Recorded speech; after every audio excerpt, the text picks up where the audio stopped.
காண்டம் 1 அத்தியாயம் 8 பதம் 5 பார்த்தப்போ இது பதம் 5 பதம் 5க்கு ஃபர்ஸ்ட் யுதிஷ்டிர மகாராஜ் பத்தி சொல்லுவாங்க. யுதிஷ்டிர மகாராஜுக்கு வந்து 2 பேர் இருக்கு. ஒண்ணு அஜாதா சத்து, இன்னொன்னு யுதிஷ்டர். அஜாதா சத்துனா எதிர்காட்டுவை, யுதிஷ்டர்னா யுதிஷ்டிரர் யுத்தத்துல ஸ்திரமா செயல்படுறதுன்னு சொல்லியிருக்காங்க. அப்போ இது ரெண்டும் முரண்பாடா இருக்கிறது. ரெண்டும் ஒண்ணுக்கு ஒண்ணு முரண்பாடா இருக்கு. இப்போ இங்க என்ன மீனிங் பண்ணாங்கன்னா, அவர் வந்து இங்க வந்து அவர் அஜாத சத்துருன்னா என்ன இங்க மீன் பண்ணுதுன்னா, அவர் யாருமே தன்னோட எதிரியா அவர் கருதுறது இருக்கு. அவர் வந்து வைஷ்ணவ குணம், இது தூய வைஷ்ணவோட குணம். அது தூய வைஷ்ணவோட குணத்தினால அவர் வந்து யாருமே தன்னோட எதிரியா கருதுறதுங்க. அப்போ இந்த 5வது ஸ்லோகம் என்ன சொல்றதுன்னா, ஏன் வந்து கௌரவர்கள் கொல்லப்பட்டாங்க அப்படின்னு சொல்றது. ஏன்னா அவங்க திரௌபதியோட கூந்தலை முரட்டுத்தனமா கையாண்டனால அவங்க வந்து கொல்லப்பட்டாங்க. அம், கூட இருந்த மத்தவங்களும் அதை வேடிக்கை பார்த்தனால அவங்களோட ஆயுள் குறைக்கப்பட்டு அவங்க மரணம் அடைகிறாங்க bro. துச்சாதன் வந்து அவரோட ஆயுள் குறைஞ்சதுக்கு காரணம் வந்து திரௌபதியோட கூந்தலை அவர் முரட்டுத்தனமா கையாண்டது. அப்புறம் பதம் 6 பார்த்தோம் bro. பதம் 6 பார்த்தீங்கன்னா, பகவான் வந்து யுதிஷ்ட மகாராஜிட்ட சொல்றாரு, 3 அஸ்வமேத யாகம் பண்ண சொல்லி சொல்றாரு. அத ஏன் வந்து அந்த அந்த 3 அஸ்வமேத யாகத்தோட பலன் என்னன்னா, 100 யாகம் செஞ்ச இந்திரனோட, ஆஹ் 100 யாகம் செஞ்சு எல்லா திசையாலும் போற்றப்பட இந்திரனுடைய புகழ் புகழ் போக இவருக்கு புகழ் வருது bro. அது காரணமா பகவான் அமைகிறது. ஆஹ் அது இந்த 6வது ஸ்லோகத்தை சொல்லப்படுது bro. இப்போ 5வது ஸ்லோகம், ஏன்னா இது ரெண்டுமே நீங்க இன்டர்வியூக்கு கனெக்ஷன் இருக்கனால ரெண்டுமே ஸ்லோகம் சொல்லிட்டீங்க. ஆம், அடுத்தது இதுக்கான 5வது ஸ்லோகத்தை பத்தி தெளிவா பார்த்தோம் bro. இது 5வது ஸ்லோகத்தோட பொறுப்பாளர் என்ன சொல்றதுன்னா, ஆம், 5 நபர்கள் வந்து பாதுகாக்கணும் சமுதாயத்திற்கு சமுதாய முன்னேற்றத்துக்கு 5 நபர் பாதுகாக்கணும்னு சொல்றாரு. அது யார் யாருன்னா, ஃபர்ஸ்ட் முதியவர்கள், பசுக்கள், பிராமணர்கள், குழந்தைகள், பெண்கள். இந்த பசுக்கள் ஏன் பாதுகாக்கணும்னா, ஆஹ் பொறுப்பாளர் இங்க என்ன சொல்றோம்னா, பசுவதை செய்யக்கூடாதுங்கிறது. பசுவதை செஞ்சா என்ன பிரச்சனை வரும்னா, சமுதாயத்தை மனிதாபிமானம் இருக்காது.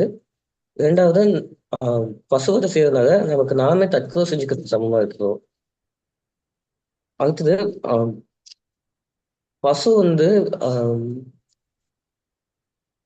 பசு அதோட கோமியத்தையும் சரி, அதோட சாணத்தையும் சரி, அது இந்த பூமிக்கு வந்து புகவே நன்மைகள் செய்யறதுனால பசுவை கொல்றது வந்து நமக்கு நாமே தற்கொலை செஞ்சுக்கிறதுக்கு சமம் போகும். அப்போ பசுவை ஏன் மெயினா பாதுகாக்கணும்னா, பசு வந்து பசுவை பாதுகாத்தா அதோட பசுகிட்ட இருந்து கிடைக்க உணவு பொருளான பால் பாதுகாக்கப்படுது.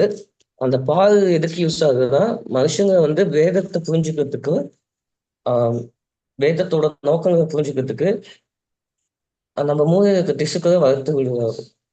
மூளைக்கு திசுக்களை வந்து பராமரிக்கிறதுக்காக பால் பயன்படுது. ரெண்டாவது வந்து பிராமணர்கள். பிராமணர்கள் வந்து ஆஹ் கிருஷ்ணனுக்கு ரொம்ப பிரியமானவங்க. நம்ம டெய்லி ஆஃபரிங் சொல்லுவோம், நம்ம பிரம்மண்ய தேவாய்க்கோ பிராமணர்கள் வச்சு. பிராமணர்கள் வந்து மிகவும் கிருஷ்ணனுக்கு பிரியமானவங்க. அது ஏன்னா, பிராமணர்கள் பாதுகாக்கிறதுக்கு ஏன் பாதுகாக்கணும்னா, பிராமணர்கள் வந்து சாஸ்திர ஞானம் உடையவங்க. அவங்க சாஸ்திர ஞானத்தை வச்சு வருணாசிரம அமைப்பு பாதுகாக்கிறாங்க. வருணாசிரம அமைப்பு பாதுகாக்கப்படுறதுனால நம்மளோட ஆன்மீக வாழ்வு முன்னேற்றம் அடையுது. இதுக்கு எடுத்து உதாரணமா நெருக்கமன்னர் சொன்னீங்க. நெருக்கமன்னர் பார்த்தீங்கன்னா, அந்த நெருக்கமன்னரோட இது 2 பிராம் ஒரே பசு 2 பிராமணர் தானம் வைக்கப்பட்டது. ஆஹ் இது மூலமா அந்த தானம் வைக்கிறது மூலமா அவருக்கு எவ்வளவு பிரச்சனை வந்ததுங்கிறது கிருஷ்ணர் வந்து அவரோட எது வம்சத்துக்கு உணர்த்துறதுக்காக இந்த லீலை நடத்தப்பட்டிருக்கோ. ஆஹ் இங்க கிருஷ்ணர் சொல்றாரு, ஆஹ் எந்த ஒரு மூலிகை ஆக்சுவலா ஆகாத விஷயம் சாப்பிட்டா கூட அதை சரி பண்ண மூலிகை இருக்கு. ஆனா பிராமணருடைய சொத்தை அபகரிச்சவங்களுக்கு பிராயச்சித்தமே கிடையாதுங்கிறாரு. அப்போ அனுமதி இல்லாம பிராமணர்களோட சொத்தை அனுபவிச்சா அவங்க வந்து 3 தலைமுறைக்கு பாதிக்கப்படுவாங்க. தன்னோட சக்தியை உபயோகிச்சு அவங்க பிராமணர்களோட சொத்தை அபகரிச்சாங்கன்னா அவங்க 10 தலைமுறை அழிக்கப்படுதுன்னு சொல்லியிருக்காரு கிருஷ்ண சொல்றது. அடுத்தது பெண்கள். பெண்கள் ஏன் பாதுகாக்கணும்னா இது அர்ஜுனன் போர் புரிய விரும்பாத காரணமும் இதுதான் ப்ரோ. ஏன் அர்ஜுனன் போர் புரிய விரும்பாம இருந்தாங்கன்னா ஆஹ் இந்த சண்டைனால பெரியவங்க கொல்லப்படுறாங்க. பெரியவங்க கொன்னா பெண்கள் அனாதைகிறாங்க. பெண்கள் அனாதை ஆயிட்டாங்கன்னா மற்ற குலத்தில் இருக்கிறவங்க சேர்ந்து பெண்கள் sorry, பெண்கள் கலங்கம் அடைகிறாங்க. பெண்கள் கலங்கம் அடையினா தேவையான சந்ததி உற்பத்தி ஆகுது. ஆம். இதுல இதனால பெண்கள் பாதுகாப்புன்னு சொல்லப்படுது ப்ரோ. பொறுப்பாகவும் அதை இங்க வலியுறுத்துவது. அப்போ முதியவர்கள் ஏன் முதியவர்களை பாதுகாக்கணும்னா அவங்க அவங்களுக்கு அடுத்த ஜென்மத்துல அவங்க ஒரு சரியான நிலையை அடையறதுக்கு ஆஹ் முதியவர்களை பாதுகாக்கணும் ப்ரோ. என்ன மாதிரி பாதுகாக்கணும்னா அவங்க பகவத் சிந்தனையை கொடுக்கறது மூலமா அவங்க பாதுகாக்கப்படுவாங்க ப்ரோ. பகவத் சிந்தனை மூலமா அவங்க அடுத்த பிறவி ஆஹ் அடுத்த ஜென்மத்தை ஒரு நல்ல நிலைக்கு போவாங்க ப்ரோ. அடுத்த குழந்தைகள். குழந்தைகள் ஏன் பாதுகாக்கணும்னா குழந்தைகள் வருங்கால சந்ததி. ஆஹ் அவங்க மூலமா அவங்க மூலமா ஆஹ் அவங்க மூலமா தான் போகும் அந்த சந்ததி மற்ற இது வளர்க்க வருது. அப்போ குழந்தைங்களுக்கு கர்ப்போதன கர்ப்போதன sorry, கர்ப்போதன சம்ஸ்காரம் மூலமா அவங்க பிறக்கிறதுக்கு முன்னாடியே அவங்களுக்கு பாதுகாப்பு வழங்கப்படுது ப்ரோ.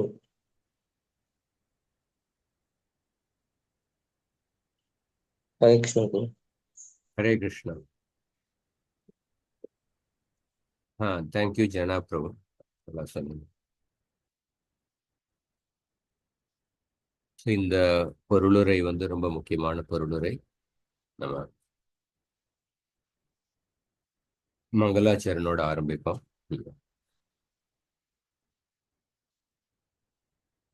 நாராயணம் நமஸ்கிருத்ய நரம் சைவ நரோத்தமம் தேவீம் சரஸ்வதீம் வியாசம் ததோ ஜெயமுதீரயேத்.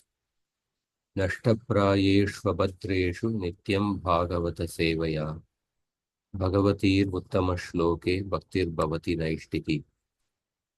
கிருஷ்ணாய வாசுதேவாய தேவகீ நந்தனாய ச நந்தகோபகுமாராய கோவிந்தாய நமோ நமः. ஓமஜ்ஞானதிமிரந்தஸ்ய ஜானாஞ்சனஷலாக்கயா சக்ஷுரோன்மிலிதம் येन தஸ்மை ஸ்ரீகுரவே நமः. நம ஓம் விஷ்ணுபாதாய கிருஷ்ணப்ரேஷ்டாய பூதலே ஸ்ரீமதே பக்திவேதாந்த ஸ்வாமிநிதி நாமினே. நமஸ்தே சாரஸ்வதி தேவே கௌரவாணி பிரச்சாரிணே निर्विशेषा शून्यवादी पाश्चात्य। जय श्री कृष्ण चैतन्य प्रभो नित्यानंद श्री अद्वैत गदाधर श्रीवासादि गौर भक्तवृंद।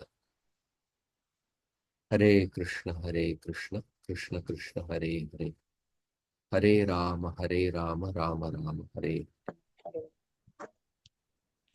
हरे कृष्ण. ஸோ போன வாரம் எப்படி ஒரு சமுதாயத்தினுடைய முன்னேற்றத்துக்கு பிரபுபாதர் பெண்கள், குழந்தைகள், முதியோர்கள், பிராமணர்கள் மற்றும் பசுக்கள் இவர்கள் பாதுகாக்கப்பட வேண்டும் அப்படிங்கிற இந்த கருத்தை ரொம்ப வலியுறுத்தி சொன்னார். இந்த 5 நபர்களையும் பார்க்கும் பொழுது பொருளாதார அடிப்படையில பார்த்தோம்னா பொருளாதார வளர்ச்சிக்கு இவங்களுக்கு என்ன பிரயோஜனம் அப்படின்னு நினைக்கலாம். ஆனா தார்மீக கண்ணோட்டத்துல, கலாச்சார கண்ணோட்டத்துல, ஆன்மீக கண்ணோட்டத்துல பார்க்கும் பொழுது இந்த 5 நபர்களுடைய பாதுகாப்பு ரொம்ப முக்கியம். அந்த பாதுகாப்பை எப்படி பாதுகாக்கணும்? வெறும் உடல் ரீதியான பாதுகாப்பு கிடையாது, ஆன்மீக ரீதியான பாதுகாப்பு. இன்னொரு கருத்து பிரபுபாதர் எழுதுறாரு, இந்த கலியுகத்துல மக்களுடைய ஆயுட்காலம் குறைந்து கொண்டே போகின்றது. இதற்கான ஒரு முக்கியமான காரணம் என்னன்னா இந்த 5 நபர்கள் பாதுகாக்கப்படவில்லை. அந்த மாதிரி பல நம்ம வாழ்க்கையில பல துரதிருஷ்டவசமான பல சம்பவங்களை நம்ம பார்க்கிறோம். 2 நாள் முன்னாடி ஒரு பக்தரை சந்திக்க போயிருந்தேன் பாம்பேல. 48 வயசுல அவருக்கு கேன்சர் வந்திருக்கு. டாக்டர் சொன்னாரு குணமாயிடும் அப்படிங்கிற. 48 வயசு, ரொம்ப சின்ன வயசுல கேன்சர். இந்த மாதிரி சின்ன வயசுல ரொம்ப கடுமையான வியாதி. சின்ன வயசுல ஒரு ஒரு வருஷம் முன்னாடி, போன வருஷம் ஒரு 45 வயசுல ஒரு பக்தர், அவர் கேன்சர்ல திடீர்னு இறந்து போயிட்டார். எல்லாம் ஒரு 2 மாசத்துல தெரிய வந்தது. அதுக்கப்புறம் 2 மாசத்துல அவர் காலமாயிட்டாரு. இந்த மாதிரி ஆயுட்காலம், பக்தர்களுடைய ஆயுட்காலம் ஏன் குறைந்து போறது, அதுக்கு வேற ஒரு காரணம் இருக்கலாம். ஆனா பொதுவாக பார்க்கிறோம், பல பேருக்கு குறைந்த வயசுல காலமாறாங்க. இதற்கான காரணம், ஒரு முக்கியமான காரணம் இந்த 5 நபர்கள் சரியாக பாதுகாக்கப்படவில்லை. இந்த 5 நபர்களை இவங்களை அவமானப்படுத்துவது மூலமாகவே கூட பல கஷ்டங்களை ஒருத்தர் எதிர்கொள்ள வேண்டியிருக்கும். இவங்களை கொல்றதோ அது வேற விஷயம். அவமானப்படுத்துவது, இந்த 5 நபர்களை புண்படுத்துவதன் மூலமாக, அவமானப்படுத்துவதன் மூலமாகவே மக்கள் பல கஷ்டங்களை அனுபவிக்க வேண்டியிருக்கும். இந்த உலகத்துல நம்ம சாஸ்திரத்துல பார்க்கிறோம், பாரத தேசத்துல 2 மிகப்பெரிய போர்கள் நடந்தது. ராமாயண யுத்தம், மகாபாரத யுத்தம். இந்த 2 போர்களுக்கான அடிப்படை காரணம் என்னன்னு பார்த்தோம்னா, ஒரு பெண் அவமானப்படுத்தப்பட்டார். அதுதான் இந்த 2 போர்களுக்கும் அடிப்படை காரணம். மகாபாரத யுத்தத்தினுடைய அடிப்படை காரணம் என்னன்னா, பாண்டவர்கள் ஏமாற்றப்பட்டனர். அதை விட அடிப்படை காரணம் என்னன்னா, திரௌபதி அந்த சபையில அவமானப்படுத்தப்பட்டார். ராமாயணத்துக்கான அடிப்படை காரணம், சீதாவை ராவணன் கடத்தி கொண்டு போனார். அப்படி பார்க்கும் பொழுது, ஒரு பெண் உடல் ரீதியாக பார்க்கும் பொழுது அவங்க மற்றவங்களுடைய பாதுகாப்பை சார்ந்து இருக்கின்றார்கள். அப்பாவினுடைய பாதுகாப்பு, கணவனுடைய பாதுகாப்பு, மகனுடைய பாதுகாப்பு. உடல் ரீதியா பார்க்கும்போது அவங்க பலவீனமாக இருக்கிறாங்க. ஆனா ஒரு தகுந்த ஒரு கற்புள்ள பெண், அந்த பெண்ணினுடைய ஆசீர்வாதம் அல்லது அந்த பெண்ணினுடைய சாபம், இரண்டுமே மிக வலிமையானது. ஒரு கற்புள்ள பெண்ணினுடைய ஆசீர்வாதம் கிடைக்கிறதுனால ஒருத்தர் மிக உயர்ந்த வாழ்க்கையில உயர்ந்த முன்னேற்றத்தை அடைய முடியும். பாகவதத்துல 5வது ஸ்கந்தத்திலயும் ஒரு ஸ்லோகம் வருது. 5வது ஸ்கந்தத்துல 15வது அத்தியாயத்துல பிரியவரத மகாராஜருடைய வம்சத்துல கயா அப்படிங்கிற ஒரு மன்னர், அவருடைய பத்தி வர்ணனை வரும் பொழுது, இந்த கயா அப்படிங்கிற மன்னர் தக்ஷ பிரஜாபதியினுடைய கற்புள்ள மகள்களுடைய ஆசீர்வாதத்தை பெற்று மிக உயர்ந்த நிலையை அடைந்தார் அப்படின்னு வர்ணனை வருகின்றது.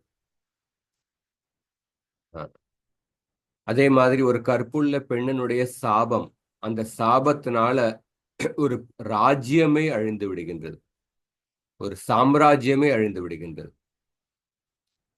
திரௌபதி, அதனாலதான் இந்த ஸ்லோகத்துல என்ன சொல்லப்பட்டிருக்கு, திரௌபதியை அவமானப்படுத்தியதுனால, அதனால தான் இந்த கௌரவர்கள் அகால மிருத்யு அடைந்தனர், அதனால தான் அவங்க காலம் அடைந்தனர் அப்படின்னு சொல்லப்பட்டு. அப்படி பார்க்கும் பொழுது இந்த கருத்து அதனால தான் பெண்ணினுடைய பாதுகாப்பு அது பத்தி வலுவாக சொல்லப்பட்டிருக்கு. இந்த 5 நபர்கள் பார்க்கும் பொழுது பசு, பிராமணர்கள், முதியோர்கள், இந்த 5 நபர்களும் மற்றவர்களுடைய பாதுகாப்பை சார்ந்து இருக்கின்றார்கள். பிராமணர்கள் ஆயுதம் எடுக்க மாட்டாங்க. பசுக்கள் சத்துவகுணத்தில் இருக்கின்ற ஒரு பிராணி. முதியோர்கள் கிட்ட சக்தி இருக்காது, குழந்தைகள் கிட்ட சக்தி இல்லை. இவர்கள் 5 பேர் மற்றவர்களை சார்ந்து இருக்கின்றார்கள். அப்படி இருக்கின்ற மற்றவர்களை சார்ந்து இருக்கின்ற அபலா அப்படின்னு சொல்றோம். அபலான மற்றவர்களுடைய உதவியை சார்ந்து இருக்கிறவர்கள். இந்த 5 நபர்களை அவமானப்படுத்துவதோ அல்லது இவங்களுக்கு துன்பம் கொடுக்கும் பொழுது அதன் மூலமாக ஒருத்தர் வந்து அதன் மூலமாக ஆஹ், ஒருத்தர் மிக உயர்ந்த மிகப்பெரிய கஷ்டத்தை அனுபவிப்பார். பாகவதத்துல பாத்தீங்கன்னா 3வது ஸ்கந்தத்துல 16வது அத்தியாயத்துல விஷ்ணு பகவானே ஒரு ஸ்லோகம் சொல்றார். இந்த ஸ்லோகத்தினுடைய அர்த்தத்தை காமிக்கிறேன். 3வது ஸ்லோகம், 3வது அத்தியாயம் 16வது அத்தியாயத்துல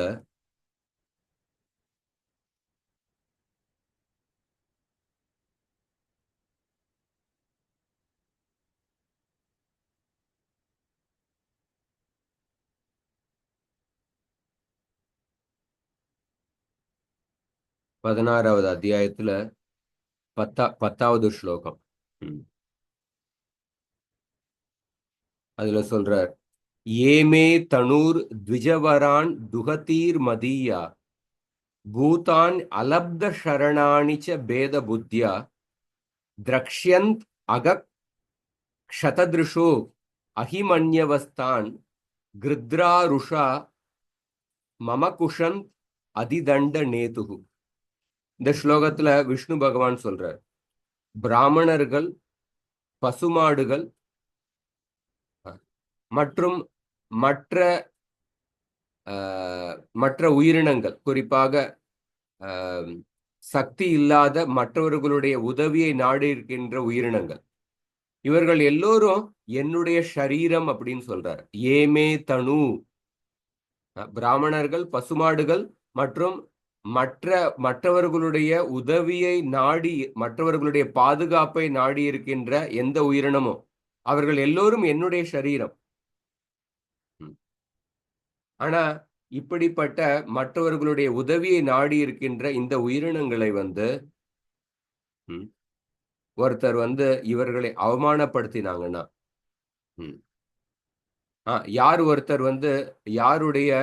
யார் ஒருத்தர் தன்னுடைய விவேக புத்தியை இழந்து இருக்கின்றார்களோ அவர்கள் வந்து இந்த பிராமணர்கள், பசுமாடுகள் மற்றும் பெண்கள் அல்லது மற்றவர்களுடைய உதவியை நாடி இருக்கின்ற உயிரினங்களை வந்து என்னிடத்திலிருந்து வேறுபடுத்தி பார்க்கின்றார்கள். என்னிடத்திலிருந்து வேறுபடுத்தி பார்த்து அந்த உயிரினங்களுக்கு வந்து கஷ்டத்தை கொடுக்கின்றார்கள், அவமானப்படுத்துகின்றார்கள். சோ அப்படிப்பட்ட நபர்கள் வந்து, அப்படிப்பட்ட மனப்பான்மை உள்ள நபர்கள் வந்து ஒரு கொடிய பாம்புகளை போன்றவர்கள், கொடிய பாம்புகளை போன்றவர்கள். அப்படிப்பட்ட நபர்களை வந்து யமதூதர்கள், கழுகை போன்று இருக்கின்ற யமதூதர்கள் இந்த நபர்களுடைய கண்களை வந்து பிடுங்கி எறிவார்கள் அப்படின்னு விஷ்ணு வந்து ரொம்ப கடுமையாக பேசுறார். பிராமணர்கள், பசுக்கள் மற்றும் மற்றவர்களுடைய பாதுகாப்பை நாடி இருக்கின்ற எல்லா உயிரினங்கள், அப்படிப்பட்ட உயிரினங்களை வந்து என்னிடத்திலிருந்து வேறுபடுத்தி பார்த்து இப்படிப்பட்ட உயிரினங்களுக்கு யார் வந்து கஷ்டத்தை கொடுக்கின்றார்களோ அப்படிப்பட்ட நபர்கள் ஒரு கொடிய பாம்புகள் மாதிரி, அந்த நபர்களை வந்து யமதூதர்கள் வந்து இவர்களுக்கு மிகுந்த கஷ்டத்தை கொடுப்பார்கள் அப்படின்னு சொல்ற. அதனால இந்த ஸ்லோகத்துல ரொம்ப முக்கியமான ஸ்லோகம். கௌரவர்கள் மரணம் அடைந்ததற்கான முக்கியமான காரணம் என்னன்னா திரௌபதியை அவமானப்படுத்தினார்கள். அதுக்கப்புறம் 6வது ஸ்லோகத்துல பாக்குறோம். என் பின்னாடி சொல்லுங்க. யாஜயித்வாஸ்வமேதைஸ்தம் யாஜயித்வாஸ்வமேதைஸ்தம் திரிபிருத்தமகல்பகைः தத்யஷ பாவனம் திக்ஷு சதமன்யோரிவாதனோத். மொழிபெயர்ப்பு வழங்கிய ஸ்ரீல பிரபுபாத் கி ஜெய்.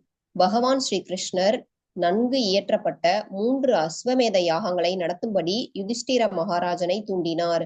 இவ்வாறாக இத்தகைய 100 யாகங்களை செய்ததால் எல்லா திசைகளிலும் போற்றப்படும் இந்திரனின் புகழை போல் யுதிஷ்டிர மகாராஜனின் நேர்மையான புகழும் எல்லா திசைகளிலும் போற்றப்படுவதற்கு பகவான் காரணமாக இருந்தார். இந்த குருக்ஷேத்திர யுத்தத்துக்கு அப்புறம் கிருஷ்ணர் வந்து யுதிஷ்டிர மகாராஜரை 3 அஸ்வமேத யாகம் செய்ய வைத்தார். யாஜயித்வா அஸ்வமேதைஸ்தாம் திரிபிர் உத்தம கல்பகைஹி, உயர்ந்த திரவியங்களை உபயோகப்படுத்தி அதன் மூலமாக 100 அஸ்வமேத யாகம் செய்த இந்திரனுக்கு நிகரான புகழை வந்து யுதிஷ்டிர மகாராஜர் அடைந்தார்.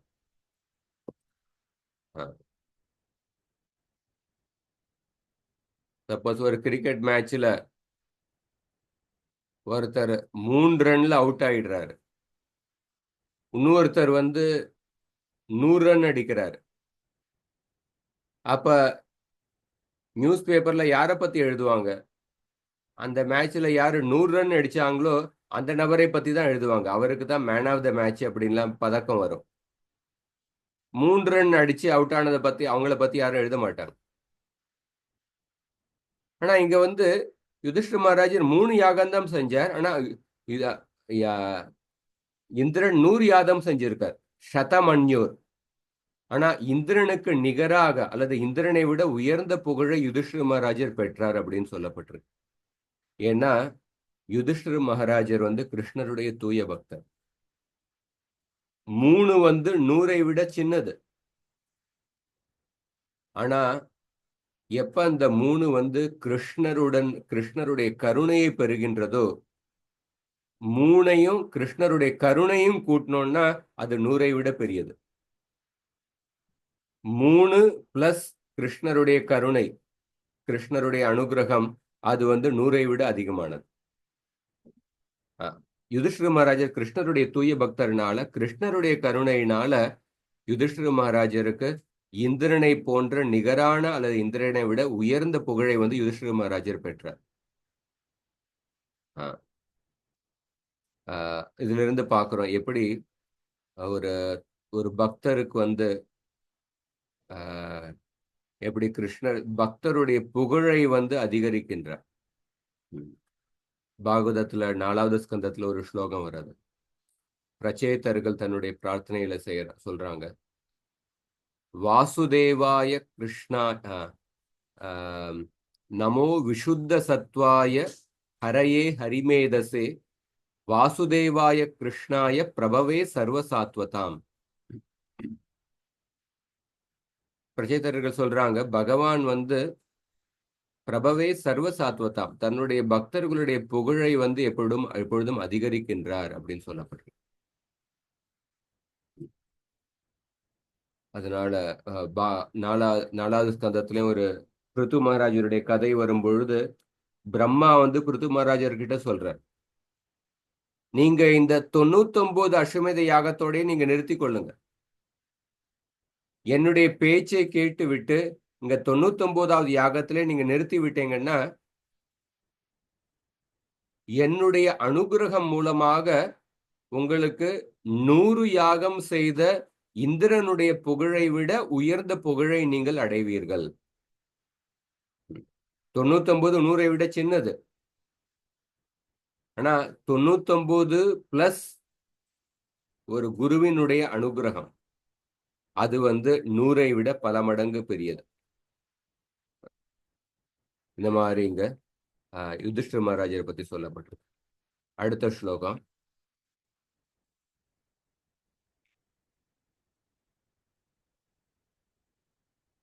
ஆமந்திரிய பாண்டுபுத்ராம்ச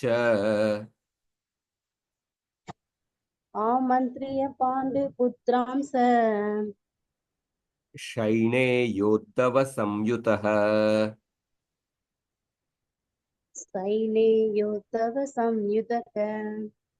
द्वैपायनादिभिर्विप्रै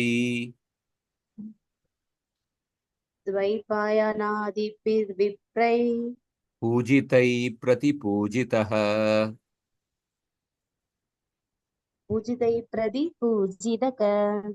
மொழிபெயர்ப்பு வழங்கியது ஸ்ரீல பிரபுபாதாக்கு ஜெய். பகவான் ஸ்ரீ கிருஷ்ணர் பிறகு புறப்படுவதற்கு தயாரானார். ஸ்ரீல வியாசதேவரை தலைமையாக கொண்ட பிராமணர்களால் வழிபட்ட பட்டபின் பாண்டு புத்திரர்களை அவர் அழைத்தார். பகவானும் அவர்களுடன் அன்பு பரிமாற்றம் செய்து கொண்டார். ஹரே கிருஷ்ணா பிரபு. அடுத்த ஸ்லோகத்தையும் பார்ப்போம். கந்தும் கிருதமதிர்பிரம்மன்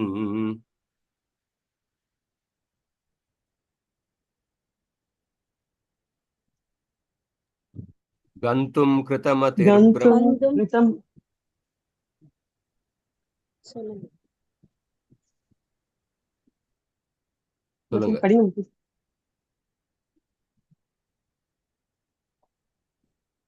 கந்தும் கிருதமதிர்பிரம்மன் द्वारकां रतमास्थितः द्वारकाम्रतम् आस्थितः उपलेभेऽपि धावन्तीम् उपलेपे पितावन्तीम् उत्तरां भयविह्वलाम् உத்தராம்பயவிஹ்வலாம். துவாரகையை நோக்கி புறப்பட அவர் ரதத்தில் அமர்ந்த உடனேயே உத்தரா பயத்துடன் தன்னை நோக்கி அவசரமாக வருவதை அவர் கண்டார். இந்த ரெண்டு ஸ்லோகத்தையும் சேர்த்து பார்ப்போம். ஆமந்திரிய பாண்டுபுத்ராம். பாண்டவர்கள்ட்ட கிருஷ்ணர் வந்து பேசினதற்கு அப்புறம் சைனே யோத்தவ சம்யுதः துவைபாயனாதிபிர் விப்ரை பூஜிதை. இந்த பாண்டவர்கள் கிட்ட கிருஷ்ணர் வந்து பேசி முடித்ததுக்கு அப்புறம் துவைபாயன இந்த வார்த்தை வந்து வியாசதேவரை குறிக்கின்றது.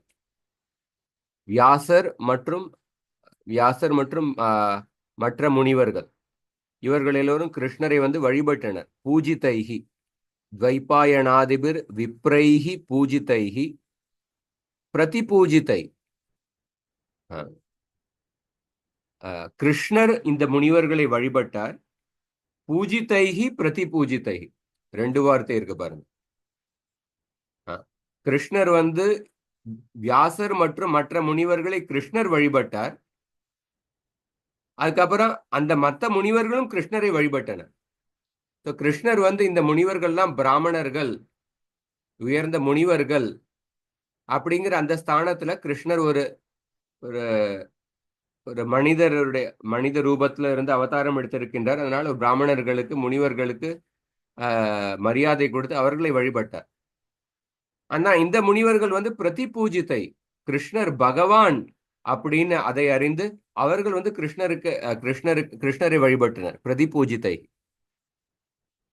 இதெல்லாம் நடந்ததுக்கு அப்புறம் கிருஷ்ணர் என்ன விருப்பப்பட்டார்? கந்தும் கிருதமதிர். கிருஷ்ணர் வந்து துவாரகைக்கு செல்ல விருப்பப்பட்டார். துவாரகாம் கந்தும் கிருதமதிர் ரதமாஸ்தித. துவாரகா செல்ல விருப்பப்பட்டார். அவர் வந்து இந்த ரதத்துல வந்து அமர்ந்து விட்டார். யாரோடு சேர்ந்து அமர்ந்திருந்தார்? சைனேய உத்தவ சம்யுதः. சைனேய உத்தவ சம்யுதः. உத்தவர் மற்றும் சாத்வகியுடன் சேர்ந்து அமர்ந்திருந்தார் ரதத்துல. அந்த சமயத்துல உபலேபே அபிதாவந்தீம் உத்தராம் பய விஹ்வலாம். அந்த சமயத்துல உத்தரா வந்து மிகுந்த பயத்துடன் அபிதாவந்தீம் கிருஷ்ணரை நோக்கி ஓடி வந்து கொண்டு இருந்தாங்க. அந்த உத்தராவை கிருஷ்ணர் பார்த்தார். சைனேய அப்படிங்கிற வார்த்தை வந்து சாத்தியக்கியை குறிக்கின்றது. சாத்தியக்கி வந்து ஷினி அப்படிங்கிற அந்த நபருடைய அந்த வம்சத்துல பிறந்ததுனால சைனேய அப்படின்னு சொல்லப்பட்டிருக்கு. இங்க பார்க்கும் பொழுது எப்படி கிருஷ்ணர் வந்து அவர் சத்திரியரா இருந்ததுனால பிராமணரை அவர் வழிபட்டார். ஆனா அதே சமயத்துல அந்த பிராமணர்கள் அவங்களுக்கு தெரியும் கிருஷ்ணர் தான் பகவான், அதனால அவங்களும் வழிபட்டார்கள். இந்த மாதிரி கிருஷ்ணர் வந்து அங்க இருக்கின்ற எல்லா நபர்களுக்கும் அவர்களுடைய ஸ்தானத்துக்கு ஏற்றபடி தகுந்த மரியாதை கொடுத்தார். ஒரு சத்திரியர் வந்து பிராமணர்களுடைய கட்டளை பின்பற்றுவதற்கு தயாராக இருப்பாங்க. அந்த விதத்துல கிருஷ்ணர் வந்து அந்த பிராமணர்களை வழிபட்டார். அந்த மாதிரி கிருஷ்ணர் வந்து அவர் எந்த அவதாரம் எடுக்கும் பொழுது அவர் அந்த சூழ்நிலையில அந்த சமுதாயத்துல எந்த நெறிமுறைகளை பின்பற்றணுமோ அதிலிருந்து ஒருபோதும் தவறுவதில்லை. அது ஒருபோதும் தவறுவதில்லை. அதனால என்ன, யத்யத் ஆச்சரதி சிரேஷ்ட தத்தத் ஏவே தரோஜனா சயத் பிரமாணம் குருத்தே லோகஸ்தத் அனுவர்த்ததே. கிருஷ்ணர் கீதையில சொல்றார், எதி ஹயம் ந வர்த்தேயம் ஜாத்து கர்மன் யதந்திரிதக மம வர்த்மானு வர்த்தந்தே மனுஷ்யா பார்த்த சர்வசக. நான் இந்த சமுதாய நெறிமுறைகளை கடமைகளை கடைபிடிக்கவில்லை என்றால் என்னை பின்பற்றி மற்றவர்களும் அங்க தங்களுடைய கடமைகளை தட்டி கவிழ்த்து விடுவார்கள். அதனால கிருஷ்ணர் எல்லா இதையும் பின்பற்றினார். அந்த சமயத்துல உத்தரா கிருஷ்ணரை நோக்கி வந்தார். இங்க பார்க்கும்பொழுது பாண்டவர்கள் வம்சத்துல உள்ள பாண்டவர்கள் குடும்பத்துல எல்லோரும் கிருஷ்ணரையுடைய கருணையை எதிர்பார்த்து கொண்டிருந்தார்கள், கிருஷ்ணரை சார்ந்து இருந்தார்கள். கிருஷ்ணரும் அந்த பாண்டவர்களை பலவிதமான ஆபத்துகளிலிருந்து காப்பாற்றினார். கிருஷ்ணர் எல்லோரையும் ரட்சிக்கிறார். ஆனா யார் ஒருத்தர் கிருஷ்ணர் மேல முழுவதுமாக அடைக்கலம் புகுந்திருக்கின்றார்களோ அந்த நபர்களுக்கு கிருஷ்ணர் தன்னுடைய விசேஷமான கருணையை காண்பிக்கின்றார். எப்படி அப்பா அம்மா சின்ன குழந்தைக்கு தன்னுடைய விசேஷமான பாதுகாப்பை காண்பிக்கின்றனர். அந்த சமயத்துல உத்தரா கிருஷ்ணர் கிட்ட வேண்டுகின்றார். அடுத்த ஸ்லோகம் பாடுங்க. பாஹி பாஹி மகாபாக மகாயோகின். ஹரே கிருஷ்ணா பிரபு. சரி, சொல்லுங்க. பாஹி பாஹி மகாயோகின் தேவ தேவ ஜகத்பதே. தேவ தேவே ஜகத்பதே. நாண்யம் த்வதபயம் பஷ்யே. நாண்யம் தவத்தபயம் பஷ்யே.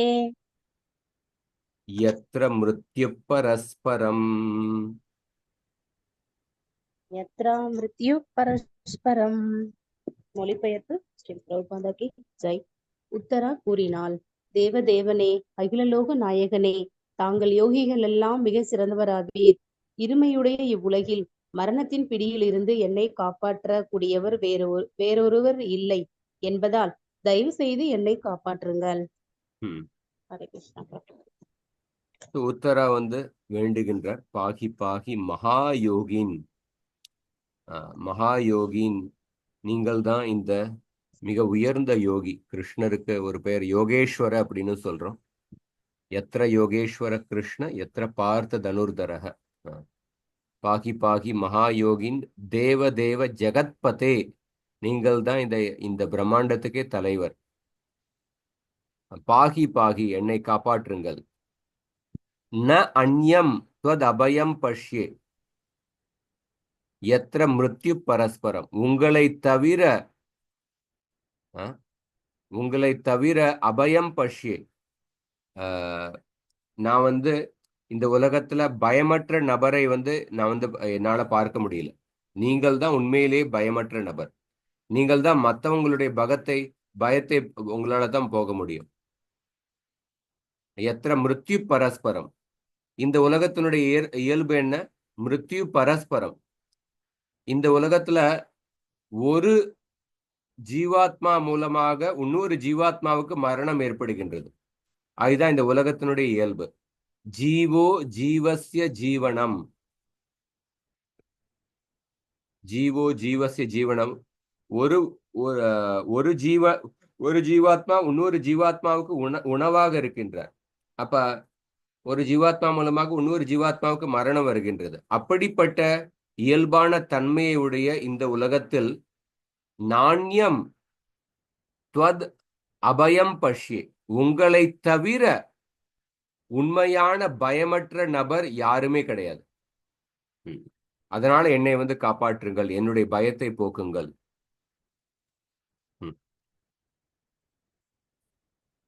பயம் இந்த உலகத்துல இந்த உடல் ரீதியாக 4 செயல்கள் சொல்றோம். சாப்பிடுறது, தூங்குவது பயம், மற்றும் குழந்தை பெற்றுக்கொள்வது. இந்த 4 செயல்கள்ல பார்க்கும் பொழுது பிரபுபாதர் எழுதுறார், பயம் வந்து ரொம்ப பிரதானமான உணர்வு அப்படின்னு சொல்றார். பயம் ரொம்ப பிரதானமான ப்ராப்ளம். அடுத்த வினாடியில நம்ம வாழ்க்கையில என்ன நடக்க போகின்றது, நாளைக்கு என்ன நடக்க போகின்றது அப்படிங்க வந்து யாருமே சொல்ல முடியாது. என்ன அந்த மாதிரி பயம் வந்து இந்த உலகத்துல ஒரு பிரதானமானது. ஒரு ஸ்லோகத்துல 4வது ஸ்கந்தத்துல வருது, அதத்வம் அசினோ பிரம்மன் அதத்வம் அசினோ பிரம்மன் விஸ்வம் ருத்ரபயத்வஸ்தம் அகுதச்சித் பயாகதிஹி. அதத்வம் அசினோ பிரம்மன் பரமாத்மன் விபஷ்சிதாம் விஸ்வம் ருத்ரபயத்வஸ்தம் அகுதச்சித் பயாகதி. 4வது ஸ்கந்தம் 24வது அத்தியாயத்துல ருத்ர கீதத்துல வந்து கடைசி ஸ்லோகத்துல சிவபெருமான் சொல்றார், பிரளய காலத்துல வந்து இந்த ருத்ரர்கள் வந்து இந்த உலகத்தை அழிக்கின்றனர். அப்படிப்பட்ட ருத்ரர்கள் வந்து இந்த உலகத்தை அழிக்கும் பொழுது அதுல ஒரு ருத்ரர் வந்து இன்னொரு ருத்ரரை பார்த்து பயப்படுறார். 13 ருத்ரர்கள் இருக்கிறாங்க. அதுல வந்து ஒரு ருத்ரர் இன்னொரு ருத்ரரை பார்த்து பயப்படுறார். அப்படின்னா இந்த உலகத்தை அழிக்கின்ற அந்த பிரளய காலத்தில் அழிக்கின்ற அந்த ருத்ரர்களுக்கும் கூட அவர்களும் கூட மற்ற ருத்ரர்களை பார்த்து பயப்படுறாங்க. இப்ப யாருமே பயத்துக்கு வந்து விதிவிலக்கு கிடையாது, எல்லோருமே பயப்படுறாங்க. இன்னைக்கு ஒரு ஸ்லோகத்தை பார்த்துட்டு இருந்தோம், 3வது ஸ்கந்தம் 9வது அத்தியாயத்துல பிரம்மாவினுடைய பிரார்த்தனையில பிரம்மா சொல்றார், யஸ்மாத் பிபேமி த்விபரார்த. நான் வந்து பிரம்மாவினுடைய ஆயுட்காலம் என்ன, 2 பரார்த்தம் அப்படின்னு சொல்லப்பட்டுள்ளது. பிரம்மாவினுடைய முதல் 50 வருஷத்துக்கு ஒரு பரார்த்தம், 2வது 50 வருஷம் இன்னொரு பரார்த்தம். பிரம்மாவினுடைய 12 மணி நேரம், அதுல 1000 சதுர்யுகம் இருக்கு. எவ்வளவு நீண்ட ஆயுட்காலம் உள்ள பிரம்மா. அப்படிப்பட்ட நீண்ட ஆயுட்காலத்துடன் நான் சத்தியலோகத்தில் வசிக்கின்றேன். இந்த சத்தியலோகத்தினுடைய அதிஷ்டான தேவதா நான் தான். அந்த சத்தியலோகத்தை வந்து இந்த உலகத்தில் உள்ள எல்லா லோகங்களும் அந்த சத்தியலோகத்தை வழிபடுகின்றன. ஆனா அப்படிப்பட்ட நானே கூட உங்களுடைய கால ரூபத்தை பார்த்து நானே பயப்படுகின்றேன் அப்படின்னு சொல்றேன். அப்ப அந்த பயம் வந்து பிரம்மாவுகிட்டையும் இருக்கின்றது. அப்ப உத்தரா சொல்றாங்க, உங்களை தவிர யாருமே பயமற்றவர் யாருமே கிடையாது. நாண்யம் தொதஸ்ய சரணம். அடுத்த ஸ்லோகம்,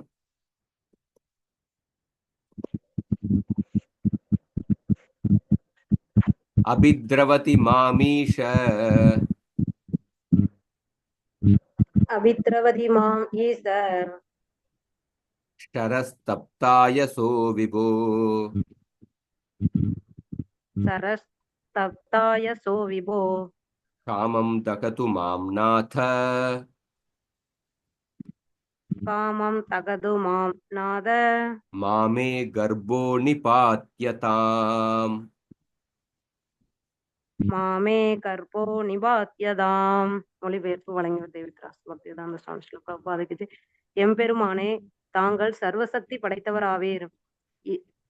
இரும்பாலான தீ போன்ற அம்பு ஒன்று என்னை நோக்கி வேகமாக வந்து கொண்டிருக்கிறது. பெருமானே, தாங்கள் விரும்பினால் அது என்னை எரித்து விடட்டும். ஆனால் அது என் கருவை எரித்து அதை சிதைத்து விட அனுமதிக்க வேண்டாம். பகவானே, தயவு செய்து எனக்கு இவ்வுதவியை செய்யுங்கள். ஹரே கிருஷ்ணா பிரபு. உத்தரா வந்து 3 வார்த்தைகளை உபயோகப்படுத்தி கிருஷ்ணரை அழைக்கின்றார். ஈஷ, ஓ ஈஸ்வரனே, விபோ சக்தி வாய்ந்தவரே, நாத என்னுடைய தலைவனே அப்படின்னு அழைக்கின்றார். தப்தஷ்ச அசௌ, தப்தஷ்ச அசௌ தப்தஷ்சாசா வயசக அயசோ. இரும்பினால் ஆக்கப்பட்டுள்ள எரிந்து கொண்டிருக்கின்ற இந்த அம்பு அபித்ரவதி என்னை துரத்தி கொண்டிருக்கின்றது. எரிந்து கொண்டிருக்கின்ற இரும்பினால் ஆக்கின ஒரு அன்பு வந்து என்னை துரத்தி கொண்டிருக்கின்றது. அபித்ராவதி. காமம் மாம் தகத்து, அந்த அம்பு வந்து எண்ணெய் எரிக்கட்டும், அது எண்ணெய் எரிக்கட்டும், ஆனா மம கர்ப்போ நிபாத்தியதாம், என்னுடைய கர்ப்பத்துல இருக்கின்ற இந்த குழந்தையை வந்து எரிக்கக்கூடாது, இந்த குழந்தையை நீங்கள் ரட்சித்து விடுங்கள். அந்த அந்த அதனால நான் இறந்து போனாலும் பரவாயில்ல, என்னுடைய குழந்தையை வந்து காப்பாத்தி விடுங்கள் அப்படின்னு கேட்கிறான். இங்க வந்து உத்தரா வந்து தன்னுடைய அவங்களுடைய கர்ப்பத்துல வந்து பரிஷித் மகாராஜர் இருக்கிறார். அந்த பரிஷித் மகாராஜரை கொல்வதற்காக அந்த குழந்தை தான் பாண்டவர்களுடைய சந்ததியில் உள்ள ஒரே குழந்தை.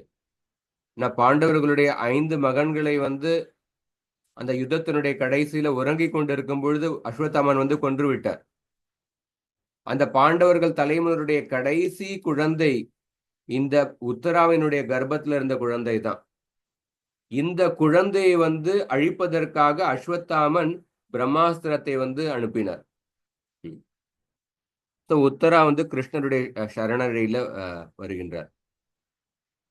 இங்க பார்க்கும்பொழுது உத்தரா அபிமன்யுவை பத்தி ஒரு சின்ன கருத்து நமக்கு தெரியும். இந்த மாதிரி உத்தரா வந்து இந்த விராட்ட தேசத்தினுடைய ராஜாவினுடைய மகள். பாண்டவர்கள் அந்த அஜ்ஞாத வாசத்துல விராட்ட தேசத்துல இருந்தாங்க. அப்ப விராட்ட ராஜர் வந்து தன்னுடைய மகளை வந்து அர்ஜுனனுக்கு வந்து கல்யாணம் பண்ணி வைக்க வைத்தார், விருப்பப்பட்டார். அர்ஜுனன் சொன்னார், நான் வந்து உங்களுடைய மகளுக்கு வந்து அவங்களை ஒரு சிஷ்யனாக கருதி அவங்களுக்கு நான் சொல்லி கொடுத்துட்டு இருந்தேன், அவங்களை வந்து நான் கல்யாணம் செய்து கொள்ள முடியாது அப்படின்னு சொன்னாங்க.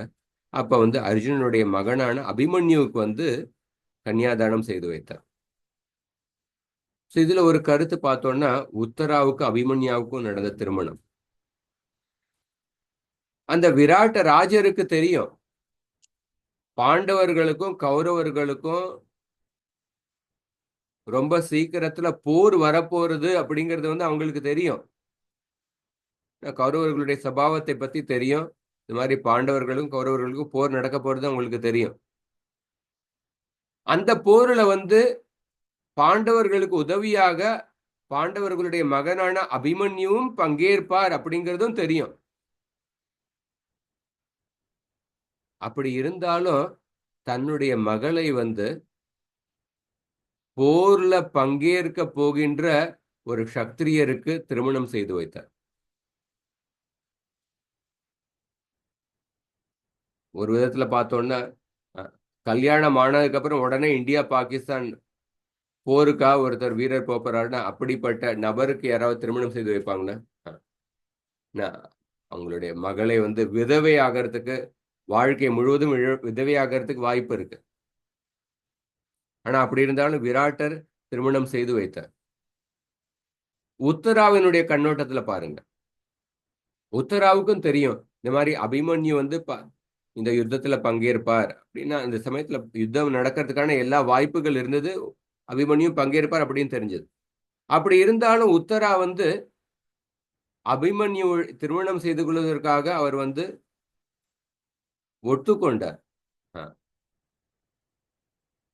அண்ட் அபிமன்யுடைய கண்ணோட்டத்துல பாருங்க, அபிமன்யு வந்து பொதுவாக ஒருத்தர் திருமணம் செஞ்சதுக்கு அப்புறம் வாழ்க்கையை கொஞ்சம் அனுபவிக்க விரும்புறாங்க. ஆனா அபிமன்யு வந்து உத்தராவிடன் திருமணம் செஞ்சு கொண்டதுக்கு அப்புறம் அப்படி திருமணம் இப்பதான் நடந்தாலும் அந்த யுத்தத்துல தன்னுடைய பெற்றோர்களுக்கு வந்து தன்னுடைய அப்பா, சித்தப்பா, பெரியப்பா அவங்களுக்கு உதவி செய்யறதுக்கு அவர் வந்து அதிக ஆர்வம் காட்டினார். மனைவியுடன் சேர்ந்து வாழ்க்கையை அனுபவிக்கிறது, அதை விட அதிக ஆர்வம் வந்து தங்களுடைய தந்தையார்களுக்கு வந்து தர்மத்தை நிலைநாட்டுவதற்கு அந்த யுத்தத்துல உதவி செய்யணும், அதற்கு வந்து அதிக ஆர்வம் காட்டினார். ஒரு பௌதிக கண்ணோட்டத்துல பார்க்கும் பொழுது இந்த உத்தராவுக்கும் அபிமன்யுக்கும் நடந்த திருமணம் வந்து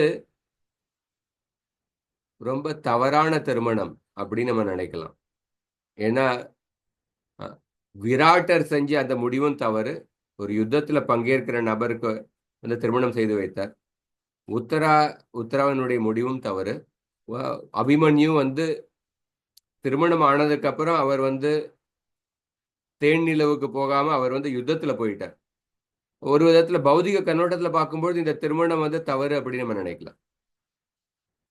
ஆனா நம்ம தர்மத்தின் கண்ணோட்டத்துல பார்க்கும் பொழுது உத்தராவும் சரி அபிமன்யுவும் சரி, உத்தரா வந்து தர்ம யுத்தத்தில் பங்கேற்க போகின்ற ஒரு வீரனை திருமணம் செய்து கொள்வதற்கு அவங்க வந்து ஆர்வத்தை காட்டினர். அதன் மூலமாக தன் வாழ்க்கை முழுவதும் விதவையாகிறதுக்கான ஒரு வாய்ப்பு இருந்தாலும் அப்படிப்பட்ட தர்ம யுத்தத்தில் பங்கேற போகின்ற ஒரு வீரனுக்கு திருமணம் செய்து கொள்வதற்கு ஆர்வத்தை காட்டினார். அபிமன்யு வந்து திருமணம் செய்து கொண்டு வாழ்க்கை அனுபவிக்கிறது, அதை விட தர்ம யுத்தத்தில் தங்களுடைய தந்தைகளுக்கு உதவி செய்யறதுக்கு அதிக ஆர்வத்தை காட்டினார். அப்படி பார்க்கும் பொழுது இந்த திருமணத்துல உத்தராவினுடைய கண்ணோட்டமோ அல்ல அபிமன்யுடைய கண்ணோட்டத்துல பார்க்கும் பொழுது ஒரு திருமணத்திற்கான அடிப்படை நோக்கம் என்னன்னா தர்மத்தை பின்பற்றுவது, தர்மத்திற்காக வாழ்க்கையை அர்ப்பணிப்பது. அதுதான் ஒரு திருமணத்திற்கான அடிப்படை நோக்கம். புலனின்பம் திருமணத்துல வருகின்ற திருமணம் செஞ்சு கொண்டதுக்கு அப்புறம். ஆனா அது வந்து அடிப்படை காரணம் கிடையாது. அது வந்து செகண்டரி, இரண்டாம் பட்சமானது. ஒரு திருமணத்திற்கான அடிப்படை, திருமணம் செய்து கொள்வதற்கான அடிப்படை காரணம் என்னன்னா, ஒரு ஆணும் பெண்ணும் சேர்ந்து வர்றதுக்கான அடிப்படை காரணம் என்ன, தர்மத்திற்காக வாழ்க்கையை அர்ப்பணிப்பது. அதுதான் நம்ம உத்தரா மற்றும் அபிமன்யத்திலிருந்து நம்ம உத்தரா அபிமன்யு இந்த இரண்டு நபர்களிலிருந்து புரிந்து கொள்கின்றோம். அவங்க வந்து ரெண்டு பேரும் வாழ்க்கையை அனுபவிக்கணும் அப்படின்னு நினைச்சிருந்தாங்கன்னா உத்தரா வந்து இந்த திருமணத்திற்கே ஒத்துக்கொண்டிருக்க மாட்டாங்க. அபிமன்யு வந்து இந்த யுத்தத்துல பங்கேற்றிருக்க மாட்டார் திருமணம் ஆனதுக்கு அப்புறம். ஆனா அது வந்து வாழ்க்கையை அனுபவிக்கணும் அப்படிங்கிற, அதை விட தர்மத்திற்காக நம்மளுடைய வாழ்க்கையை அர்ப்பணிக்கணும் அப்படிங்கிற அந்த நோக்கம்தான் உத்தராவினுடைய மனசுலையும் இருந்தது, அபிமன்யுனுடைய மனசுலையும் இருந்தது. அப்படி பார்க்கும் பொழுது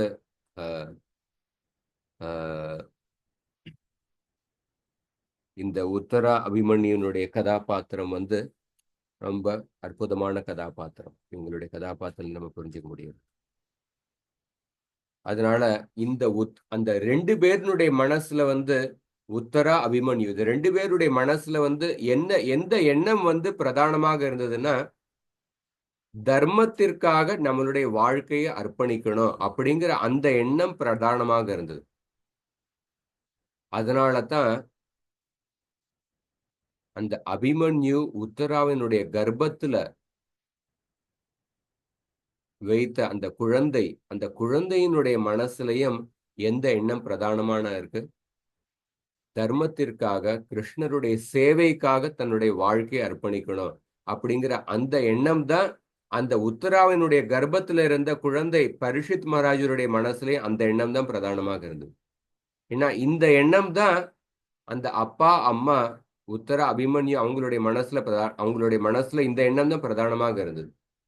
அதனால அந்த எண்ணத்துடன் அவங்க வந்து உத்தராவும் அபிமன்யும் சேரும் பொழுது அதே கிருஷ்ணருடைய சேவைக்காக வாழ்க்கையை அர்ப்பணிக்கணும் அப்படிங்கிற அந்த எண்ணத்தினுடைய விதை தான் விதைக்கப்பட்டது. அதனாலதான் பரிஷித் மகாராஜர்கிட்டையும் அதே குணம் இருந்தது. கிருஷ்ணர் வந்து தன்னுடைய வம்சம் யது வம்சத்தை கூட அவர் வந்து காப்பாத்தல. யது வம்சம் கூட அந்த சாபத்தினால யது வம்சத்தில் உள்ள எல்லா நபர்களும் அழிந்து போனனர். ஆனா கிருஷ்ணர் வந்து இந்த உலகத்துல பாண்டவர்களுடைய வம்சம் அழிந்து விடக்கூடாது அப்படிங்கிறதுக்காக கிருஷ்ணர் அந்த பாண்டவர்களுடைய வம்சத்தில் உள்ள கடைசி சந்ததி அந்த பரிஷித் மகாராஜரை காப்பாற்றுகின்றார். ஏன்னா பாண்டவர்களுடைய வம்சம், பாண்டவர்களுடைய குணம் என்ன? கிருஷ்ணருடைய சேவைக்காக கிருஷ்ணர் இந்த உலகத்துல தர்மத்தை நிலைநாட்ட விரும்புகின்றார். அந்த கிருஷ்ணருடைய சேவைக்காக பாண்டவர்கள் வந்து தங்களுடைய சுயநலத்தை கைவிட்டு விட்டு தங்களுடைய வாழ்க்கையை அர்ப்பணித்தார்கள். அப்படிப்பட்ட பாண்டவர்களுடைய மனப்பான்மை, அந்த பாண்டவர்களுடைய சந்ததி இந்த உலகத்துல அழியக்கூடாது. அதனாலதான் கிருஷ்ணர் வந்து அந்த உத்தராவினுடைய கர்ப்பத்துல இருந்த குழந்தையை காப்பாத்த போகிறார். அதுதான் அடுத்த ஸ்லோகங்கள் சொல்ல போறது. அடுத்த ஸ்லோகம். சூத உவாச்ச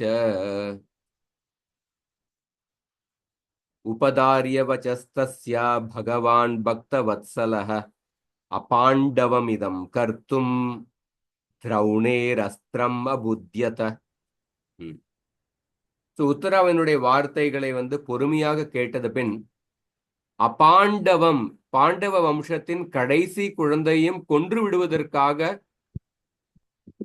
துரோணாச்சாரியின் மகனான அஸ்வத்தாமன் பிரம்மாஸ்திரத்தை பிரயோகித்திருக்கிறான் என்பதை தமது பக்தர்களிடம் எப்பொழுதும் மிகவும் பிரியம் கொண்டவரான கிருஷ்ணரால் உடனடியாக புரிந்து கொள்ள முடிந்தது. பகவான் பக்தர்களுடன் அன்பை கொண்டவரான கிருஷ்ணரால அவர் வந்து புரிந்து கொண்டார். அபுத்யத திரௌணேர் அஸ்திரம், அஸ்வத்தாமன் தான் இந்த பிரம்மாஸ்திரத்தை ஏவியுள்ளான், அதை வந்து அவர் வந்து புரிந்து கொண்டார். அப்ப வந்து தர்கியேவாத முனிஸ்ரேஷ்ட பாண்டவா பஞ்சசாயகான் ஆத்மனோ அபிமுகான் தீப்தான் ஆலக்ஷ்யாஸ்திரான் உபாததுஹு. அப்ப அந்த அந்த சமயத்துல அஸ்வத்தாமன் வந்து பரீட்சித், அந்த குழந்தை பரீட்சித்தை கொல்வதற்கு ஒரு பிரம்மாஸ்திரத்தை ஏவி இருந்தார். அதை தவிர பஞ்சசாயகான் 5 பாண்டவர்களை அழிப்பதற்காக தனித்தனியாக இன்னும் 5 பிரம்மாஸ்திரத்தை ஏவி இருந்தார். இப்ப 6 பிரம்மாஸ்திரம். அப்ப அந்த 5 பாண்டவர்களை அழிப்பதற்கு 5 பிரம்மாஸ்திரம் ஏவி இருந்தார். அப்ப 5 பிரம்மாஸ்திரம் வர்றதை பார்த்து விட்டு பாண்டவர்கள் வந்து தங்களுடைய ஆயுதங்களை வந்து ஏந்து தயாராக இருந்தனர். அப்ப வியசனம் வீக்ஷ்ய தத்தேஷாம் அனன்ய விஷயாத்மனாம் சுதர்ஷனேன ஸ்வாஸ்திரேன ஸ்வானாம் ரக்ஷாம் யதாத் விபுகு. சோ பாண்டவர் கிருஷ்ணர் பார்த்தார். வியசனம் வீக்ஷ்ய, வியசனம்னா ஆபத்து. இந்த பாண்டவர்களுக்கு வந்துள்ள இந்த ஆபத்தை பார்த்து விட்டு, பாண்டவர்கள் எப்படிப்பட்ட நபர்கள்? அனன்ய விஷயாத்மனாம். அனன்ய விஷயாத்மனம்னா பாண்டவர்கள் எப்பொழுதும் கிருஷ்ணருடைய சேவைக்காகவே தங்களை அர்ப்பணித்துள்ளார்கள். அப்படிப்பட்ட பாண்டவர்களுக்கு வந்த ஆபத்தை பார்த்துவிட்டு கிருஷ்ணர் என்ன செஞ்சார்? ஸ்வ அஸ்திரேன, தன்னுடைய ஆயுதமான சுதர்ஷன சக்கரன் மூலமாக ஸ்வானாம் ரக்ஷாம், தன்னுடைய பக்தர்களை காப்பாற்றினார். யதாத் விபுகு. பிரம்மாஸ்திரத்தை வந்து மற்ற எந்த ஆயுதத்தாலையும் நம்ம வந்து பிரம்மாஸ்திரத்தை தடுத்து நிறுத்த முடியாது. அர்ஜுனன் பிரம்மாஸ்திரத்தை இன்னொரு பிரம்மாஸ்திரத்தை மூலமா தான் தடுத்து நிறுத்த முடியும். ஆனா இப்ப அஸ்வத்தாமன் வந்து 5 பிரம்மாஸ்திரத்தை 5 + 1 6 பிரம்மாஸ்திரத்தை ஏவி இருந்தார். ஏன்னா இது வந்து ரொம்ப, இது முன்னாடி இருந்த விட ரொம்ப கஷ்டமான சூழ்நிலை. ஏன்னா இந்த 5 பிரம்மாஸ்திரத்தை தடுத்து நிறுத்துவதற்கு வந்து அர்ஜுனன் வந்து 5 பிரம்மாஸ்திரத்தை திரும்பி ஏவேணும். அதுக்கு சமயமாகும். அதனால அவ்வளவு ஒரு ஆபத்தான, ரொம்ப அதிக சமயம் இல்லாத நெருக்கடியான சூழ்நிலையில வந்து கிருஷ்ணர் வந்து அவர் வந்து சபதம் எடுத்திருந்தார். இந்த குருக்ஷேத்திர யுத்தத்துல நான் வந்து ஆயுதத்தை ஏந்த மாட்டேன் அப்படின்னு சபதம் எடுத்திருந்தார். ஆனா சபதம் எடுத்திருந்தாலும் அவர் வந்து தன்னுடைய சபதத்தையும் மீறி தன்னுடைய பக்தர்களை காப்பாற்றுவதற்காக தன்னுடைய சுதர்சன சக்கரத்தை ஏவி அந்த பிரம்மாஸ்திரத்தை வந்து தடுத்து நிறுத்தினார். அதனால தான் கிருஷ்ணர் வந்து பல பேர் வந்து இந்த உலகத்துல அவங்க சொல்றாங்க, நான் வந்து எப்பொழுதுமே உண்மையை தான் பேசினேன், எப்போ வந்து நான் வாக்கு தவறாம இருப்பேன் அப்படின்னு பல பேர் வந்து தங்களை வந்து பீத்தி கொண்டு பேசுறாங்க. மண்டேன் மாரலிஸ்ட் அப்படின்னு சொல்றோம். நான் ஒருபோதும் நான் நெறி தவறாம இருந்தேன், எப்பொழுதும் தர்மத்தை கடைபிடித்தேன். ஆனா கிருஷ்ணர் வந்து தன்னுடைய பக்தர்களை காப்பாற்றுவதற்காக தன்னுடைய சபதத்தையே தன்னுடைய தான் எடுத்த வாக்கையே வந்து மீறி தன்னுடைய பக்தர்களை காப்பாற்றினார். பிரபுபாதர் வந்து எழுதுறார், இதனால் சபதத்தை ஒருபோதும் மீறி விடாதவனான உலகாயத சன்மார்க்கமாக இருப்பதை விட பக்தவத்சலனாக இருப்பதையே அவர் விரும்புகின்றார். சில சமயம் இந்த உலக விஷயத்துல பல பேர் வந்து நான் சரியா கடைபிடித்தேன் அப்படின்னு பல பேர் சொல்றாங்க. ஆனா அதை விட பிரபுபாதர் கிருஷ்ணர் வந்து பக்தவத்சலனாக இருப்பது தான் உயர்ந்ததாக கருதினார். அதனால தன்னுடைய வாக்கையும் கைவிட்டு விட்டு அந்த பாண்டவர்களை காப்பாற்றினார். சோ கிருஷ்ணர் வந்து தன்னுடைய குடும்பத்தையே கூட அந்த பிராமணர்களுடைய சாபத்திலிருந்து காப்பாற்றல. ஆனா கிருஷ்ணர் வந்து பாண்டவர்களுடைய வம்சத்தை வந்து காப்பாற்றினார். இது இந்த மாதிரி தெரியுது. அதுக்கப்புறம் அடுத்த ஸ்லோகத்துல அந்தஸ்த சர்வபூதானாம் ஆத்மா யோகேஸ்வரோ ஹரிஹி ஸ்வமாயா யாவருணோத்கர்ப்பம் வைராத்யா குருதந்தவே. யோகேஸ்வரனாகிய கிருஷ்ணர் அந்தஸ்த சர்வபூதானாம் எல்லோருடைய ஹிருதயத்தில் வசித்து கொண்டிருக்கின்ற அந்த பரமாத்மா கிருஷ்ணர் அவர் என்ன செஞ்சார்? ஸ்வமாயையா தன்னுடைய யோகமாயா சக்தியின் மூலமாக கர்ப்பம் ஆவருணோத் உத்தராவனுடைய கர்ப்பத்தை வந்து மறைத்து விட்டார். ஏன்? அந்த குழந்தை பரீட்சத்தை காப்பாற்றுவதற்காக. சுதர்சன சக்கரம் மூலமாக அந்த 5 பிரம்மாஸ்திரத்தை வந்து தடுத்து நிறுத்திட்டார். அதுக்கப்புறம் இந்த குழந்தை மேல ஏவி இருந்த அந்த பிரம்மாஸ்திரத்தையும் தன்னுடைய அந்த கர்ப்பத்துக்குள்ள புகுந்து அந்த அந்த பரீட்சித் மகாராஜ் அந்த கர்ப்பத்தையே மறைத்து அந்த பிரம்மாஸ்திரத்திலிருந்து அந்த குழந்தையை காப்பாற்றினார். அங்க பார்க்கும் பொழுது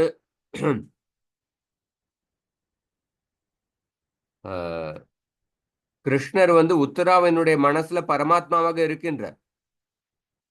ஏற்கனவே பரமாத்மாவாக இருந்தார். ஆனா அந்த கிருஷ்ணர் தன்னுடைய யோகேஸ்வரன் தன்னுடைய யோக சக்தி மூலமாக அந்த உத்தராவனுடைய கர்ப்பத்துக்குள்ள நுழைந்து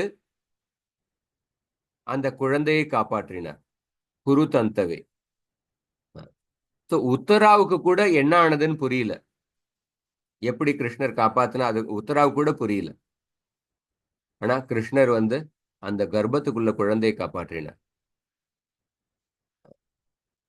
அப்ப யத்யபி அஸ்திரம் பிரம்மசிரஸ் அமோகம் ச அப்ரதிக்ரியம். பிரம்மாஸ்திரம் எப்படிப்பட்ட அஸ்திரம்னா அமோகம் அப்ரதிக்ரியம். பிரம்மாஸ்திரம் வந்து அப்ரதிக்ரியம். பிரம்மாஸ்திரத்துக்கு வந்து பதிலடி கொடுப்பதற்கான எந்த அஸ்திரமே கிடையாது. ஆனா அப்படி இருந்தாலும் அந்த பிரம்மாஸ்திரம் வந்து வைஷ்ணவம் தேஜ ஆசாத்திய சமசாமியாத் புருகூத்வக. ஆனா பகவான் விஷ்ணுவினுடைய அந்த விஷ்ணு அஸ்திரம் சுதர்சன சக்கரம், அந்த சுதர்சன சக்கரத்தை சந்தித்த பொழுது அந்த பிரம்மாஸ்திரத்தினால தன்னுடைய சக்தியை வெளிப்படுத்த முடியல. சமசாமியத் புருகூத்வக. பிரம்மாஸ்திரத்தினால் தன்னுடைய சக்தியை வெளிப்படுத்த முடியல. அப்ப வந்து சூத்த கோஸ்வாமி சொல்றார், மாமம்ஸ்தா ஹேதத் ஆச்சரியம் சர்வாச்சரியமயேச்சுதே யஇதம் மாயையா திவ்யா சிருஜத் அவைத் ஹந்தியஜக. இத கிருஷ்ணர் எப்படி 5 பிரம்மாஸ்திரத்தை தன்னுடைய அஸ்திரம் மூலமாக தடுத்து நிறுத்தினார், அதுக்கப்புறம் கர்ப்பத்துக்குள்ள புகுந்து இந்த 6வது பிரம்மாஸ்திரத்தை தடுத்து நிறுத்தினார். இதை பார்த்துட்டு ஒருத்தர் வந்து ரொம்ப ஆச்சரியப்படலாம். ஆனா சூத்த கோஸ்வாமி சொல்றார், மா மம்ஸ்தா கேதது ஆச்சரியம், இத பத்தி நீங்க வந்து ஆச்சரியப்படாதீங்க. ஏன்னா சர்வாச்சரியமயேச்சுதே, கிருஷ்ணர்கிட்ட அப்படிப்பட்ட அற்புதமான சக்திகள், அளவற்ற சக்திகள் இருக்கு. அப்ப கிருஷ்ணருடைய இதை பத்தி, இந்த செயலை பத்தி ஆச்சரியப்பட வேண்டிய அவசியம் இல்லை. அந்த கிருஷ்ணர் வந்து தன்னுடைய மாயா சக்தி மூலமாக இந்த உலகத்தை வந்து சிருஷ்டி செய்கின்றார், ரட்சிக்கின்றார் மற்றும் அழிக்கின்றார். அதனால இந்த கிருஷ்ணர் இந்த செயலை செய்வது வந்து ரொம்ப ஆச்சரியப்பட வேண்டியதில்லை. இதெல்லாம் அவருக்கு வந்து ரொம்ப சாதாரண விஷயம். பிரம்ம தேஜோ வினிர்முக்தைர் ஆத்மஜை சக கிருஷ்ணாய பிரயாணா அபிமுகம் கிருஷ்ணம் இதமாக பிரதாசதே. அந்த சமயத்துல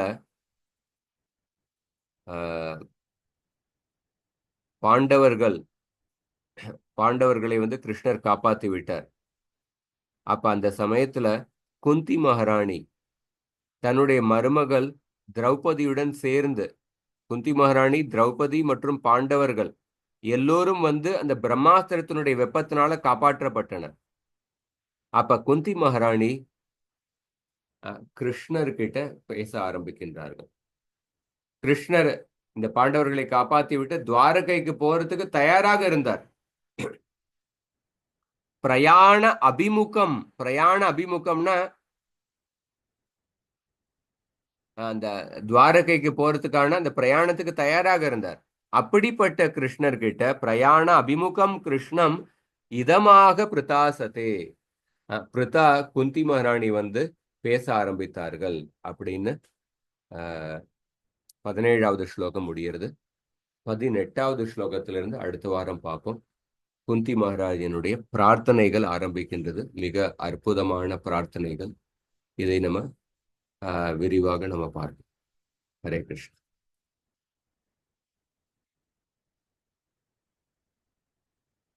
கேள்விகள் இருந்தது?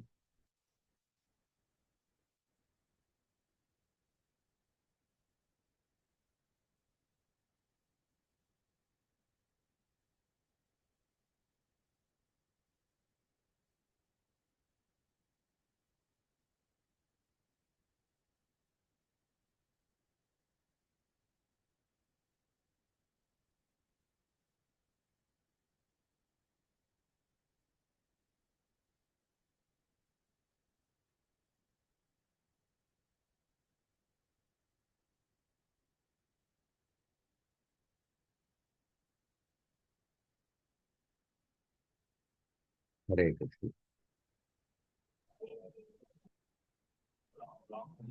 ஹரே கிருஷ்ணா பிரபு. பிரபு, நான் இது வந்து இதோட லட்சணை கேட்டுக்கேன் பிரபு. கிருஷ்ணர் வந்து நீங்க சொன்னீங்க அவங்க அவங்க கர்ப்பப்பைக்கு நடுவில் வந்து இருந்தாருன்னு சொன்னீங்க. ஆனா அது ஒரு சில இதை வந்து அந்த பிரம்மாஸ்திரம் தாக்கி பரிஷத் மகாராஜா வரும்போது கறிக்கட்டையா தான் வெளியே வந்தாருன்னு சொல்றாங்க. அப்போ மகாபாரதத்துல எப்படி வர்ணனை வருதுன்னா, அந்த பிரம்மாஸ்திரத்தினால பரீட்சித் மகாராஜர் குழந்தை வந்து இறந்து விட்டார். கிருஷ்ணர் வந்து அந்த குழந்தைக்கு வந்து திரும்பி உயிரை கொடுத்து பரீட்சித் மகாராஜர் பிறந்தார் அப்படின்னு மகாபாரதத்துல வர்ணனை வருது. பாகவதத்துல வந்து அந்த பிரம்மாஸ்திரத்தை கிருஷ்ணர் வந்து தன்னுடைய சுதர்சன சக்கரம், கதா அதை உபயோகப்படுத்தி அந்த பிரம்மாஸ்திரத்தை வந்து தடுத்து நிறுத்தினார் அப்படின்னு பாகவதத்துல வர்ணனை வருது.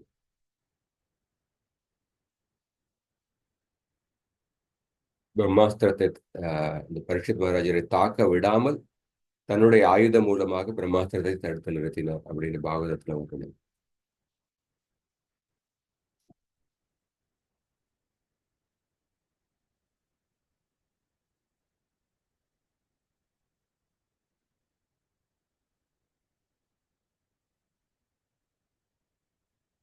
ஹரே கிருஷ்ணா. ஹரே கிருஷ்ணா. இதோட நிறுத்திக்கலாம். கேள்வியில் ग्रंथरा श्रीमद् भागवतम की जय, श्रील प्रभुपाद की जय, गौर भक्त वृंद की जय।